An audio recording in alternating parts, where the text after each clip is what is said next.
Hello, everyone, and welcome back to College Football Corner. It is Conference Champion Week. Kevin Walsh in Jersey, Joe Archino here to break everything down. Before we get into the pick'ems and some of the news also with some coaching changes and confirmations, let's talk about the top four. It goes Alabama, Ohio State, Clemson, and Washington. Any problems for you? I don't think so. I think in a perfect world, you would have Michigan at that 4 spot because let's face it, Michigan, in Clemson, Ohio State, Alabama, those are the 4 best teams, but you can't take anything away from Washington. Most likely, they're the ones who are going to end up with that 4th spot, and they've had a great year. It's just realistically in my perfect world, and unfortunately, my perfect world can't be what the college football playoff ends up being, but I do think that it's pretty much set, and that's what we're going to have, and it's worth what it is. I think you make a valid argument in that Michigan is probably the better team, but Washington has earned that spot. And if they get this win over Colorado, that's one of Michigan's also their best win on the season as well, up against Colorado. I think it's come down to those 5 teams, the 4 that we have plus Michigan. We'll get into our pick'em zone, kind of expand on that idea. We want to talk about some of these coaching changes as well. One that came as confirmation, Ed Orgeron, the apple of my eye, staying put at LSU. What do you think about that decision? Well, look, I think it's one of those things where he's a guy where he looks like LSU. He talks like LSU. He is LSU, and I think it was a great decision. I was really happy he got the job because he's done enough to get that job, to secure the permanent head coaching spot there. And look, the players there obviously like him. Everywhere he's ever been, he seems to be a favorite with them. And if he could connect with the players, if he could win those games, tough games down there, I don't think there's any downside to doing it. I'm glad he got it, and he's a perfect fit there. Now, a team that is going to be saying goodbye to their head coach, Oregon. Things have kind of been a mess since Mariota and Chip Kelly left. Is there a certain area that you think that they should turn to find their new guy? This is a very tough one. Oregon, obviously Mark Helfrich, he was there. He had the great run with Marcus Mariota, and then things kind of faded after that. But this is a very tough spot to fill. What do you do? Because Oregon has kind of built that system. Once Chip Kelly left, Mark Helfrich was there with the same system, so things didn't really change that much.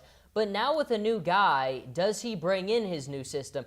Is he going to be asked to use the system that has put Oregon on the map? Because let's be honest, these last 40 years, Oregon has emerged as a powerhouse in college football. They have not historically been a powerhouse, but they have been turned into one. So I think a big part of that has been the up-tempo of offense we have come to know and love. So it makes it a lot more difficult. Lane Kiffin has been a name I have heard being rumored there, and he is a guy who knows offense. Would he want to bring in his own? What will happen there? A lot of questions that Oregon needs to ask themselves. Money is no issue there, so it won't be a matter of that, but you have to get the right guy there, and I don't think they're going to want to run away from the identity that they have established. Great point. Always about finding the right guy.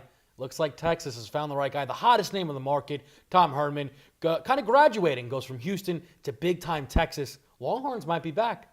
Look, we have talked so much about Todd Herman on this show. We love everything he's been able to do at Ohio State. When he moved on to Houston, you could see how big of an absence he was for Ohio State not having him there. Now he takes a huge job, and there's not jobs with as much pressure as this one right here. But I just think he's the kind of guy where offensively he's just so gifted with the way that he looks at the game differently. And I think that's exactly what Texas needs. Charlie Strong, he did what he could there. He was a very disciplinarian guy. But I think Todd Herman's very different in his approach to the game. Texas needs to be fun. They need to do things with their up-tempo. They need to be creative with play calling on offense. And I think that's exactly what Todd Herman's going to be able to do. He needs to get a quarterback there, obviously, because they haven't been able to find one there in a while. But I do think with his creative play calling on offense, with the way he does things differently, he's going to get things figured out there, and I think it's a great hire for them. College football already giving us some stuff to look forward to for next season, but let's focus on this season. Let's close things out. Another pick'ems for us. There's not going to be many left here, so let's going to try to get as many right as possible. We'll start with the SEC Championship game. Nice and easy. Bama, Florida. Who do you got? Yeah, like you said, nice and easy, like it was last season. It's just Alabama's next level when it comes to Florida. It's always a fun matchup because of the historic programs, but you just know that there's just a drop-off between Alabama and everyone else. And I think moving forward, the only thing you really want to watch out for with Alabama is their quarterback in Jalen Hurts. Will Jalen Hurts be able to really play his best football now? Because last year, we were on the same set, and I kept on reiterating and saying, I don't know if Jay Coker's going to blow it when it comes down to the big ones, and he didn't. He played his best football when it mattered most, and it wasn't always pretty, but he was great when he had to be. And I think Jalen Hurts, it will be kind of a similar thing. Very young player, has not really seen games of this magnitude yet in his career, but Nick Saban's quarterbacks have a track record of being as good as it gets when they have to be, and I think Jalen Hurts will just continue to carry on that legacy. There's really not much to discuss here. This 2016 Bama team is on track to possibly be the greatest college football team of all time, and they have put to shame the rest of the SEC. They close that final chapter, move on to that Final Four with a win over Florida. Not a doubt in my mind. By the way, a little side note, even if they lose, they're still in probably at 1. Doesn't matter this game, but they will come away with a victory. We now look at the Big Ten Championship game here. Possibly the biggest one on the slate with the biggest playoff implications is Wisconsin, Penn State. Who do you have? Well, I think this is a tough one. When you look at it, if anyone had told you that Penn State would be playing in the Big Ten Championship game at the end of the season, I think no one in the world would have bought into that. But they have really had a nice season. And look, from where they started to where they ended, they've improved game after game, and you have to give them a lot of credit. In a game like this, which I think is very tough, I am going to go with Wisconsin. I just look at the resumes. I look at a game on both their schedules. The Michigan game. Wisconsin just narrowly loses that game. They lose 14-7. Penn State gets the doors blown off of them in that game. And I think Wisconsin has shown you time and time again who they are, the way they've been able to gut it out against very good teams. Penn State, to me, this is still a little bit of a shock to the system. No one expected them to get to this point. And even them, I think, are surprised a little bit. So I have Wisconsin in this one in a very tight one. This game can really, I think, teach people a lot of lessons here. One, conference championships don't mean anything because we got 2 Big Ten teams playing, and nobody thinks that either one of them are in the top 2 within that conference. I truly don't believe, regardless of who wins this game, deserves to be in the Final Four because both teams have lost to Michigan, which brings me to another point. Wisconsin sits here and have received no ridicule all season long. Their 2 most impressive outings were a loss to Ohio State and a loss to Michigan. They don't have 0 top 25 wins. We've ridiculed Penn State quite a bit.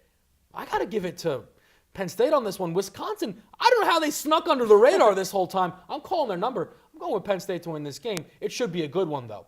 We also are going to look at the ACC championship game. This one has a similar feel to the Alabama one. Clemson is kind of been above and beyond the rest of the ACC. They go against VTech. Do they come away with a victory? Look, I think this is easy to look at this game and think, oh, Clemson's got it. It's a cakewalk. I don't think so by any means. I look at this Clemson team, and I've been saying it all year. There's something off about them. I look at them, and last year they're ranked number 2 in total offense the entire year. This season, they have consistently not been in that top 10. And for them to not hold that spot with the same quarterback and the same head coach, something is not clicking and something is not right. We have seen them really struggle in games, and Virginia Tech has flown under the radar like so many others have this year. But they're a tough out. There's no doubt about that. I'm going to go with Clemson here just because I think everyone in the world is going to go with Clemson, and it's probably the safer thing to do to go with them. But eventually Clemson, their world is going to come crashing down on them, and I just think this season for them, it's just been them losing their identity of who they are. And I think in a game like this, it's going to be very close. It's going to be very difficult, but they pull it out in the end. I think this game kind of captures what the ACC has been all year. It's been a disappointment. Clemson, despite being right now third in the country, they just haven't been that good. Florida State fell off a cliff. Boy, oh boy, did Louisville decide to throw away the rest of the season once they saw the college committee was not letting them in any way, shape, or form. North Carolina, not that great of a year either. I just think for this year, Clemson is far beyond the best team in the ACC, but I don't know how much of a compliment that is. I do see them coming away with a win here. On to the Pac-12 Championship. Probably my favorite game, honestly, for championship weekend.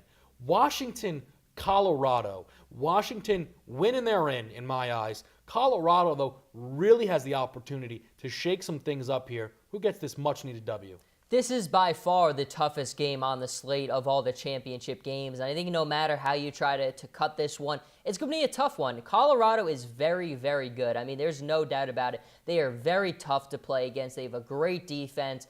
But to me, I just think Washington, they've really rallied nicely since they had their loss in the regular season. I think because of that, the timing of their loss was great for them. And you could always debate the merits of losing a game, but losing a game where they did, I think, helped them re-energize, helped them refocus. And for a late push in a game like this, which is exactly what they need, I just look at the high-powered offense Washington has been able to have all year, and I think that helps enable them to get this win here.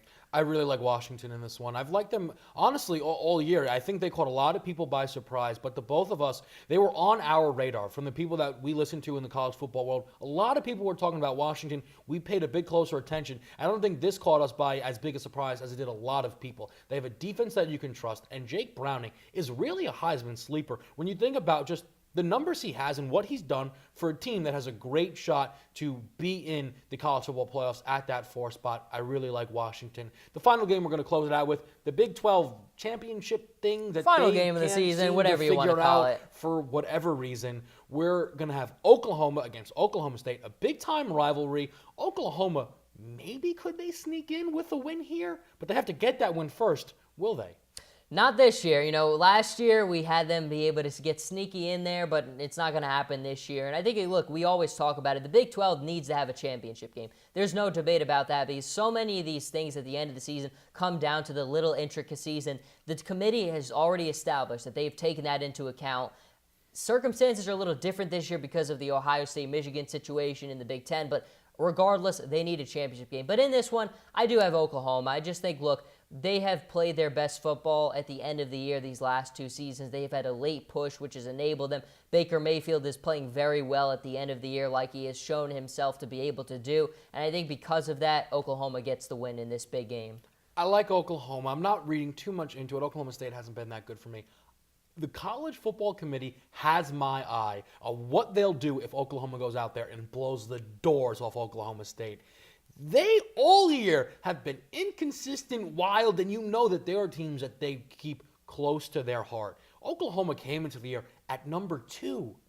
That feels ages ago. And you look at their losses, Houston was a tough out, and Ohio State's a great football team, of course.